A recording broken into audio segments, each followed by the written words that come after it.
Tinha uma pergunta que eu sempre fazia nas entrevistas e eu nunca conseguia responder. Sempre saía com uma pulga atrás da orelha. E ainda hoje continuo.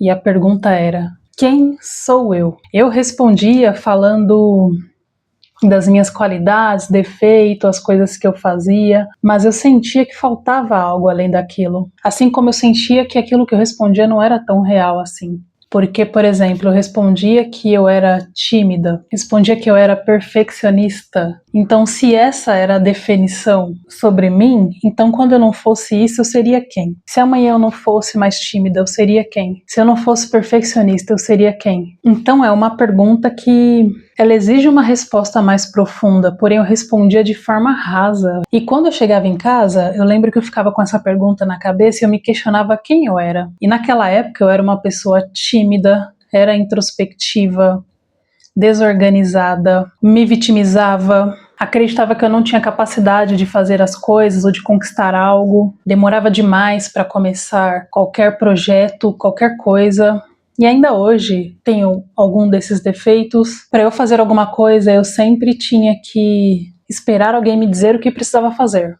Eu nunca tinha uma ação própria. Era sempre o outro que me dizia, que me mandava a ação. E também era uma pessoa inconformada e muito racional. Então eu olhava sempre para a verdade, para aquilo que é concreto, para o fato. Eu acredito que se eu fosse uma pessoa que tivesse mais ação, mesmo com os defeitos que eu tinha, como eu era racional e inconformada, talvez eu tivesse alcançado mais objetivos ou mudado a minha vida mais cedo. Porque ser inconformada me permitiu ir atrás das respostas ou daquilo que me deixava inconformada. E ser racional me fazia ser pé no chão. Mas como eu não tinha muita ação, porque eu esperava alguém me dizer se as coisas que eu encontrei e se minha forma de pensar estava correta, ou seja, eu estava sempre buscando validação antes de agir, eu acabava não agindo. E se alguém discordava de mim, piorou.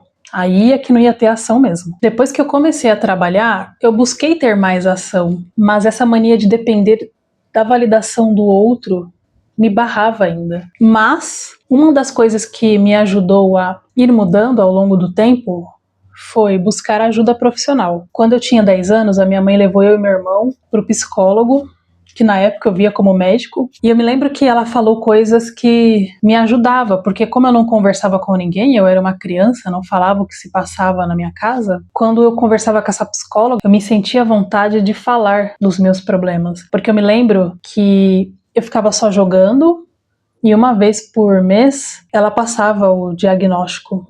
E um desses diagnósticos foi que eu guardava muita coisa para mim e que se eu continuasse guardando as coisas que eu sentia, o que eu queria falar, quando eu crescesse, isso não iria me fazer bem. E quando ela me falou isso, fazia sentido, mas eu era uma criança, eu não sabia muito bem explicar. E aí quando eu comecei a trabalhar, eu estava ainda indignada com as coisas que aconteciam em casa, eu fui atrás de novo de uma psicóloga, e um compromisso que eu tinha firmado comigo, não sei de onde veio, era de se eu estou procurando ajuda, eu tenho que falar a verdade, porque eu estou indo lá para resolver um problema. Então não adiantava eu contar a minha versão vítima, e quando a psicóloga me falasse coisas que me magoassem ou que eu não gostasse, eu me ofendesse, eu me sentisse para baixo. Então uma das coisas que eu me comprometi foi em falar a verdade. Então eu chegava na psicóloga e falava exatamente o que estava acontecendo. Eu falava o que aconteceu, a minha reação sobre aquilo, porque o que eu pensava é, eu não estou bem.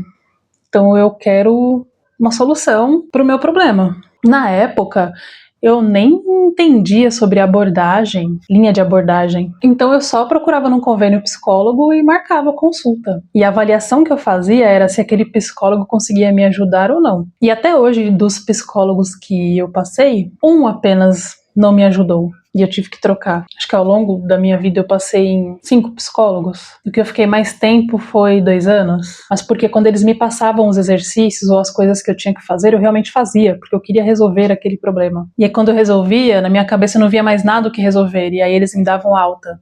Só que se depois aparecia um outro problema, para mim zero problema de voltar a um psicólogo. E no tempo em que eu não passava nas consultas, eu sempre busquei ler. Essa foi a segunda coisa que me ajudou, buscar solução nos livros. Quando eu era mais nova, eu tinha que ir na biblioteca, porque na minha adolescência o acesso à internet era pouco, não tinha tanta informação como tem hoje, e quando eu estava na internet, o que eu buscava fazer era conversar com outras pessoas, porque eu achava demais aquilo. Então eu jamais passava na minha cabeça pesquisar sobre os meus problemas. Então me restavam os livros. E antes eu dizia que eu não gostava de ler. Eu demorei muito também para ler, para começar a ler.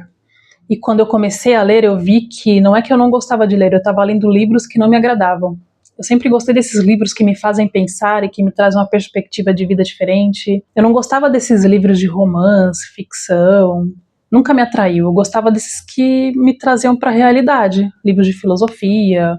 Sempre me interessei por essas coisas. Na época em que eu comecei a ler autoajuda, eu nem me importava em pesquisar sobre o autor, sobre o livro. E mesmo assim, li livros que me ajudaram muito. E assim, gente, eu sei que livros de autoajuda e também procurar um psicólogo é algo que para alguns não é bem visto. E é uma das coisas que eu nunca procurei falar para as pessoas. Eu nunca fui de me abrir para os outros. Porque eu penso assim, se você consegue resolver os problemas da sua vida sem procurar ajuda, que bom, parabéns. Então use isso para ajudar os outros, não para se engrandecer, porque as pessoas que eu já vi abordarem o outro sobre essa questão da psicologia e dos livros, são pessoas que buscavam se sentir superior ao outro. E assim, o que você ganha com isso? Se você consegue ter uma clareza mental ao ponto de não buscar uma outra ajuda, que bom! Agregue na vida do outro, ao invés de inferiorizar, porque quando você inferioriza o outro, pra mim, deixa claro que você deveria sim ir ao psicólogo, porque o seu ego tá, altíssimo. A mesma coisa de livros de autoajuda. Porque não é bom, porque escreve besteira e blá blá blá, mas deixa a pessoa descobrir qual o problema de ler. Tem tanta gente perdendo tempo falando mal da vida do outro, e uma pessoa que resolve ler um certo tipo de livro, você fica incomodado por quê? E assim, as mesmas pessoas que eu via criticar são pessoas que depois estavam me pedindo conselho, então percebe que não casa? E outra, por que tem que existir uma regra, um padrão do que você tem que ler ou tem que fazer, o lugar que você tem que ir ou não? Se tem algo que está te incomodando, por que não procurar ajuda? Qual o problema? O ideal é ficar reclamando? Sabe? Eu não consigo entender essas coisas às vezes. Hoje em dia, em relação aos livros, eu pesquiso mais sobre. Eu foco em ler livros que tenham a ver com o problema que eu quero resolver. E aí não preciso de 10 livros. Se eu receber a dica de um bom livro, eu leio e releio aquele livro até aquelas coisas começarem a acontecer na minha vida. Quando eu comecei a ler, eu me lembro que eu tinha a meta de ler 20 livros ao ano, depois foi 30, e chegou uma hora que para mim mais importante do que ler 20, 30 livros era aplicar o que o livro sugeria, porque eu estava lendo para resolver problemas e não para mostrar para o outro quantos livros eu li. Então, para mim, hoje é mais importante dar vida às coisas que eu li, e uma outra coisa que eu ando fazendo hoje é encarando os meus medos. Então, eu observo muito o meu comportamento. Inclusive, para gravar esse vídeo, eu posterguei uma semana, porque não estava bom, eu estava me sentindo perdida, a minha mente ela começou a mandar informações no qual eu percebi que eu estava voltando a Débora que eu era antes, que é aquela que, eu não sei, então vou parar e quando eu souber eu continuo. Mas não é esse o caminho. O resultado disso eu já sei, eu vou parar, aí daqui a 2, 3 meses eu vou querer voltar a fazer, e nesse período que eu ficar sem fazer os vídeos, eu vou ficar me sentindo mal, porque eu não sei o caminho, eu não vou pesquisar sobre. Então, hoje não é opcional parar, mesmo que esteja ruim. Hoje a opção para essa questão de vídeos é fazer o que eu fiz quando eu aprendi a fazer natação. Eu lembro que eu perguntei para o professor o que eu precisava fazer para aprender a nadar logo. E aí ele me sugeriu que eu fosse durante 2 semanas, todos os dias na aula. Que eu conseguiria, no final dessas 2 semanas, já estar nadando todos os nados, o crawl, costas, peito e por último o borboleta, porque ele é mais difícil por exigir a coluna, e eu fiz isso. E ao final das 2 semanas eu realmente estava fazendo todos os nados e melhorando a forma com que eu fazia. Então com o YouTube é isso que eu vou precisar começar a fazer. Todos os dias, fazer um intensivão, assim como também na minha loja, que eu começo, paro, faço um produto, não tá legal, ao invés de eu continuar pesquisando ali para melhorar, eu paro, e aí eu fico me sentindo culpada. O resultado disso eu já tenho, eu já sei, e eu não quero mais ele na minha vida. Agora eu estou de férias e o meu foco vai ser realmente esse, passar essa barreira inicial, que é algo que não só eu passo. E a gente precisa vencer essa barreira, por mais desconfortante que ela seja. E esse ano, uma das promessas que eu tinha comigo era de me colocar nesse desconforto. E o desconforto era fazer essas tarefas que eu ando fugindo. E eu demorei muito para agir. Porque, como eu falei no começo do vídeo, esse é um defeito meu. Eu demoro muito para agir, eu fico esperando que o outro me diga o que tem que fazer. Inclusive, essa minha mania de ficar assistindo o vídeo dos outros é para isso. Deixa eu ver o que a pessoa tá falando sobre para ver se eu consigo fazer algo. Eu tô na expectativa de assistir e a pessoa me passar uma ideia. Mas uma das coisas que já ficou claro pra mim é que a ideia vai vir quando eu parar de ver o outro e começar a olhar para o meu. E isso é um comportamento que eu estou começando a trabalhar para mudar também. Então hoje a ideia desse vídeo era falar sobre mim, quem eu era, quem eu sou, quem eu quero ser. E a pessoa que eu quero ser é uma pessoa que age, uma pessoa que vai atrás. Que na verdade, vamos dizer que em essência é o que nós somos. Mas a nossa cabeça nos limitou tanto que a gente não acredita ser esse tipo de pessoa mais. E eu realmente ando de saco cheio de algumas coisas que não acontecem. A limitação, ela está em mim.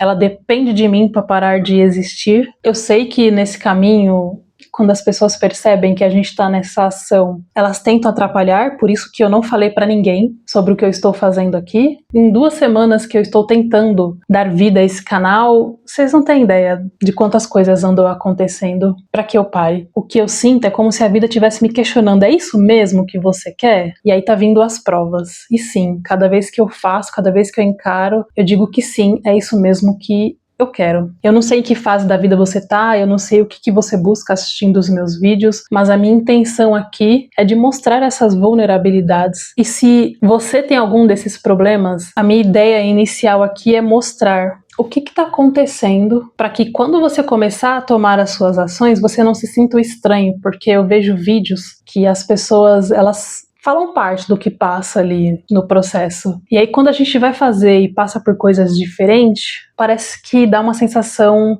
que a gente está num caminho errado. E não, cada um, de acordo com a sua história, com as suas crenças, vai passar por essa situação de forma diferente. Existem pessoas que eu assisto o canal que elas falam que em 1 semana já apareceram trocentos inscritos, mas às vezes essa pessoa ela estava com uma limitação apenas na mente dela. Porém, o comportamento dela, ou ela já tinha ali naturalmente uma forma de falar, não tinha tanta vergonha de gravar vídeos. O que estava faltando era apenas agir. Quando ela agiu, o resultado foi mais rápido. Hoje se fala de autenticidade, mas penso que a autenticidade vem quando você se sente confortável com algo. E até isso acontecer, você vai ter que ir praticando, se esforçando um pouco mais. Que é o meu caso aqui. E acredito que quando eu estiver confortável, de fato as coisas vão começar a fluir por aqui. No momento que me resta é buscar fazer cada dia melhor, falar cada vez mais claro. E quando a gente está gravando um vídeo, a cabeça dá uma bagunçada. Eu não sou de falar errado e nos vídeos eu percebo que às vezes falta uma concordância, mas é o desconforto que causa essas coisas. Isso não tem a ver com você ser inteligente ou não. E aí eu consigo entender agora quando falam que você só vai saber o que é gravar um canal, só vai saber o que de fato você precisa melhorar quando você apertar o play. Porque realmente depois do play a cabeça muda. Antes da gente gravar o primeiro vídeo, a gente tem medos muito ilusórios. Mas depois que você grava, que você começa a realmente olhar para o que está acontecendo, a forma como você fala, a forma como você gesticula, como você se comporta no vídeo. A sua mente vai começando a olhar para o que de fato importa. Por isso que é importante apertar o play mesmo com o vídeo não estando muito bom. E é isso que eu tenho para falar por hoje. Até a próxima!